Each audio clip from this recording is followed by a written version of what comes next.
Sen har han hämtat disken här to Lucas mycket hårt robbarna gå upp men nu ständer du efter och vunnit 3-0 och Göte och du säger vi med att du var 100% visrysn här. Hur så kunde du vara 100% visrysn här? Nej, jag säger var 100% visrysn vi hade en chans att vinna. Det var så illa nämnt att svära på hatten. Det är man har alltid en chans.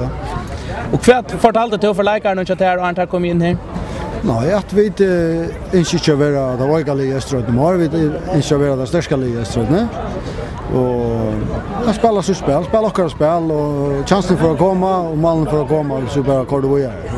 Det gör du.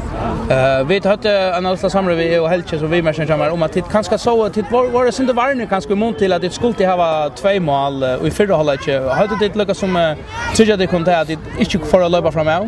Ja, det var faktiskt en part av taktiken att vi det vänner kunde skåra några mål en dist så det inte grund till bröda näka och det var touch något att göra vi tar 15 minuter vi kunde spela och i ändan så sätter vi näckmar tryck och sista kvarteret och det lyckades. Jag måste säga att du tog en öliga bold outger alltså en öliga Jarva outger det var sett en öliga unga man och ja en öliga Jarva outger du säger en öliga unga man med värna som heter Under Anders Pedersen men för utan en tvärfär tar han så bjärka igen så den äkne lilla fejlon så spaltade han någon otroligt gåndest hur så blir det till att du tar att sätta han med värna i en sån distans med det. Det är också till det att det ser vitt och vi har en tropp.